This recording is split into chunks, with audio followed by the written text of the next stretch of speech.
Hai semuanya, kembali lagi di podcast Edutektif bareng saya Agus Priyatna. Manusia itu memang hebat dalam kasus tertentu berusaha melindungi sesuatu meskipun lupa terhadap ingatannya. Setiap manusia pernah menyimpan luka dalam bentuk ingatan. Ada yang samar seperti bayangan senja, ada pula yang tajam dan masih terasa hangat seperti bara. Kita seringkali ingin melupakan, seolah menghapusnya bisa menghilangkan sakitnya. Tapi otak kita bukan kotak penyimpanan data biasa. Ia hidup, bernapas, dan menyimpan kenangan bukan hanya sebagai gambar, tapi juga rasa. Dalam diam, otak terutama sistem limbik menandai setiap momen yang menggetarkan jiwa. Kemarahan, kesedihan, ketakutan, kehilangan, semua disimpan dalam lemari rahasia, tersembunyi namun tak pernah benar-benar hilang. Dan tanpa kita sadari, ingatan itu membentuk bagaimana kita berpikir, merespon, bahkan mencintai, dan takut pada hal-hal yang ada di depan mata. Namun, haruskah kita menghapusnya? Atau mungkin ada cara lain yang lebih manusiawi? Mengolah, memahami, lalu membebaskan diri. Ini bukan tentang melupakan, tapi tentang mengelola. Karena dalam proses itulah kita belajar bahwa luka tak selalu harus dihapus, kadang cukup dijadikan pelajaran. Sebagian dari kita pernah berharap, andai saja saya bisa menghapus memori itu. Ya, sebuah kalimat sederhana, tapi menyimpan beban emosi yang sangat berat. Trauma masa kecil, kegagalan besar, kata-kata yang membekas, peristiwa yang menyesakkan, semuanya menjadi serpihan kenangan yang tak mudah terhapus, bahkan oleh waktu. Namun, otak bukan alat penghapus, ia adalah penyimpan makna. Setiap kejadian, terutama yang menyentuh sisi emosional kita, dicatat dengan tanda khusus oleh sistem limbik. Bukan untuk menyakiti, tapi untuk mengingatkan bahwa kita pernah merasa, kita pernah terluka, dan kita sedang bertumbuh.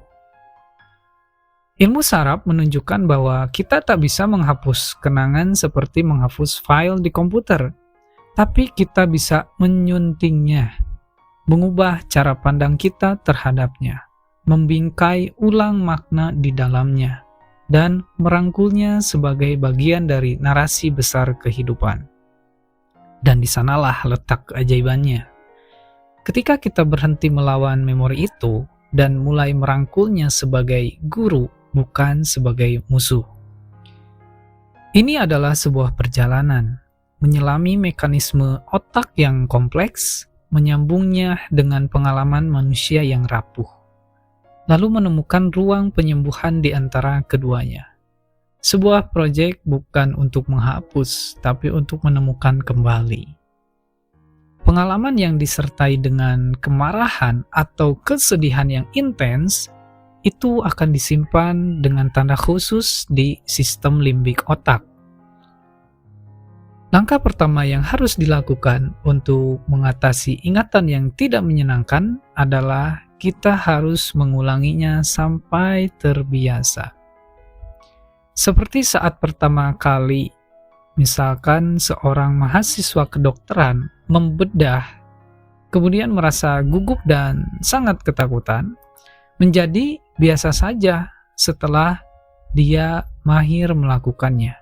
Bahkan dia sambil makan pun tidak pernah merasa terganggu ketika membedah.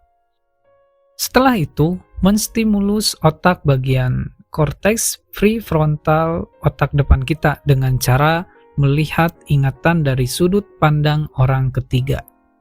Ingatan akan dilihat dengan rasional dan objektif, dengan cara mengubah ingatan tak menyenangkan menjadi pengalaman yang berharga.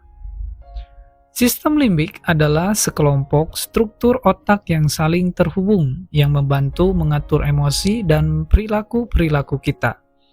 Sistem limbik bekerja sama dengan wilayah otak lainnya dengan memproses ingatan, pikiran, dan motivasi kita, lalu memberitahu tubuh cara untuk meresponnya.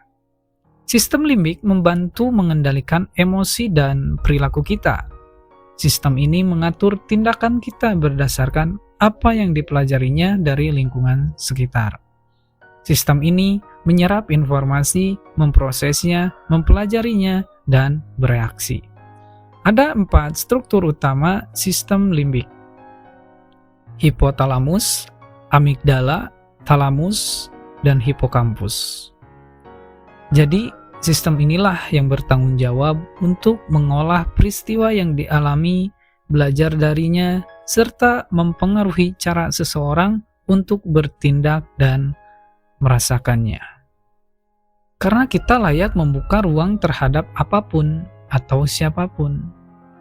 Bodoh jika membiarkan memori masa lalu mengganggu masa depan kita.